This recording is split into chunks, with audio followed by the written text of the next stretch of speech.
That tune means it's time for our fingers to take a walk. And in this song, each finger will have its own special walk. The thumb will move slowly along like a fat little pig. Pointer will go hop, hop, hoppeting, and each of the other fingers will have their own special walk.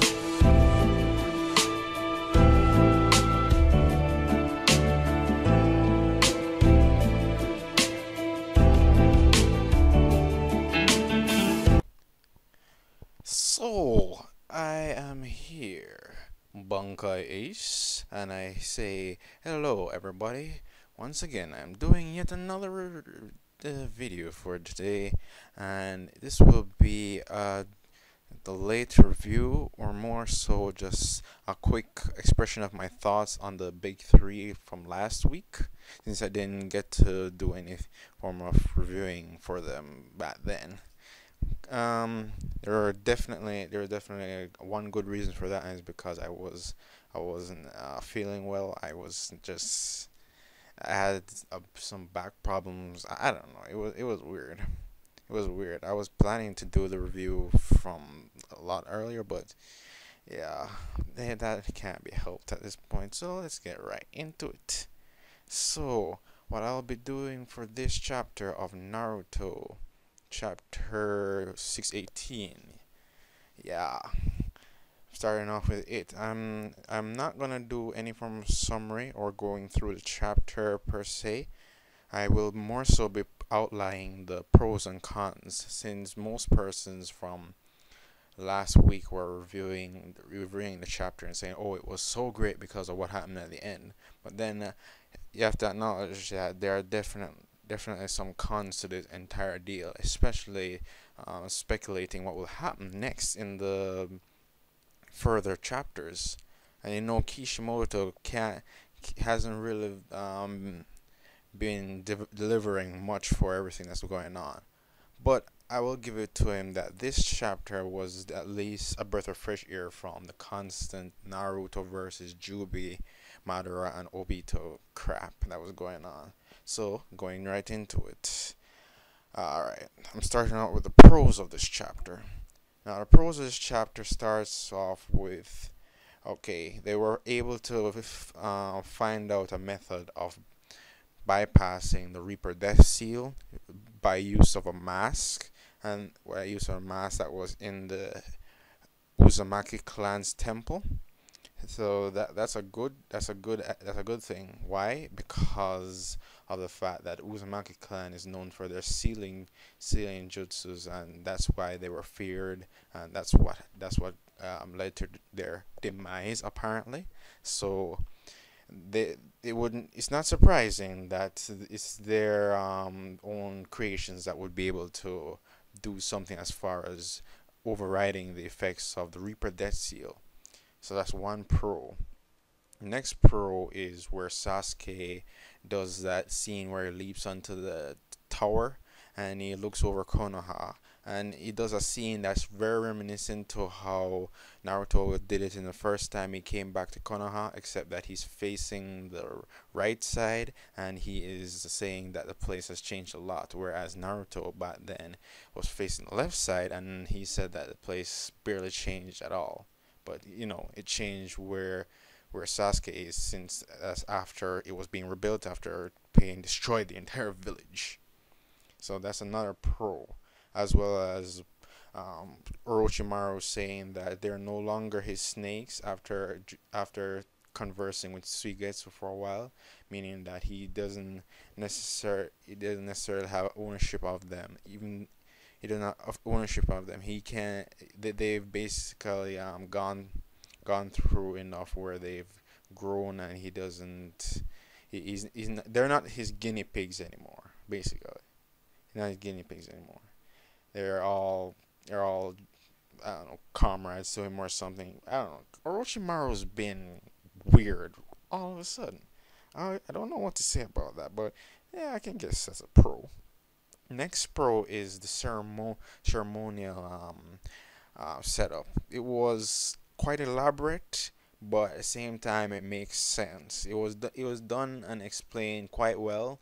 It makes sense, especially the use of the flashbacks. The flashbacks in this case were actually used properly, so that's one thing that really made this chapter better than most other chapters before, because the flashbacks were actually used and they were appropriate instead of being useless and something we already know.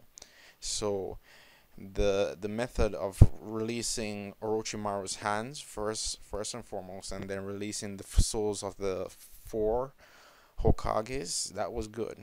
That was good. And then Orochimaru using his head and merging himself with a Zetsu body in order to gain the power of the Hashirama cells, which everybody knows at this point is the second best thing to having Uchiha eyes. Yeah, it's having Senju DNA. That's the way to go. Hashirama cells all the way. So that was good. And then the final and best part of the chapter, that's an epic pro. The four Hokages, and the potential for what they can do in order to change this war around, especially with the interactions that will happen between Hashirama and Minato, with Naruto and Madara on the battlefield. So they would have to get on the battlefield in order to make all this worth it, right? So that's definitely a good pro. But now I go straight to the cons, and the cons are what made the rating for this chapter what it is, which I'll get to in a second. So here's the first con. First con. You're telling me all this time in the entire Naruto series there was the Uzumaki Temple, which was just right outside Konoha. It was right outside Konoha all this time, and yet no one ever mentioned it to Naruto or anywhere in part 1 or even earlier parts of Shippuden until now. And I mean, it's always been there, but no one ever said anything. Why not? And then along those lines of the Uzumaki clan's temple, how is it that the dilapidated temple was just conveniently stocked with masks, and no one ever said anything about those masks before? And they never said that, oh, there is one way in order to override the Reaper Death Seal, and it has something to do with the Uzumaki. And they never said anything like that. So that sort of creates a plot hole which can't really be overlooked if you look into it. So as great as the chapter is, there are those things that you can't really look over. Next thing now, when the heck did Sasuke actually start to get sentimental? How is he getting sentimental after his whole ordeal with, first of all, taking out Itachi and then going under the control of Obito, and then breaking away from Obito and going with Orochimaru, and his whole confrontation with his brother, and how that was going on with his Nissan crap. He's not really a well developed Avenger, if that's what he's supposed to be. He's not one. Not to mention, Sasuke is not even showing any interest in actually wanting to, take out the elders or avenge his clan or do any sort of thing like that. So why not? Why not? Wasn't that a part of his goal? What is his goal anymore? Because he's just not been doing anything. Next con. Now the fact that there was just this way in order to break the rules of the Reaper Death Seal, where they said, oh, the Reaper Death Seal would seal the souls, and there would be no way to ever bring back the person's souls ever again. But then you have this popping out of nowhere, this new rule where you can just grab a mask, and if you know a certain ritual, then you will be able to break free of the entire thing. And the mere fact that this scroll was just in a convenient, just in a very simple, crappy area in Orochimaru's lab. Orochimaru had this from how long? And he couldn't have done it from how long? So what's up with that? Next con. The convenience that Sasuke had those Zetsu clones implanted on his body in order to make the sacrifices for summoning the four Hokage, as well as Orochimaru stealing one of their bodies, and don't know what's gonna be done with the other one that they didn't use, but it could be used to summon Jiraiya, but I'm not seeing that happening. It would be great to see Jiraiya brought back that way. It would be It would be crazy. It would be crazy at least. But I'm not. I don't know what to expect.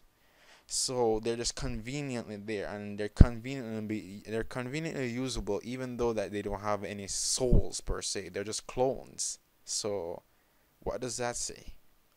And really, it all felt kind of rushed to me, half-assed and inconsistent with what we already know. So as much as as good as the chapter is, and my rating for this chapter is, I was debating for the longest time whether it's a crap chapter, or because it was predictable. That's another con. All this was predictable. We knew that the four Hokages would be brought back. We predicted that a long time ago. When we predicted that. The only question was who was going to bring them back, right? Exactly. So that was another con.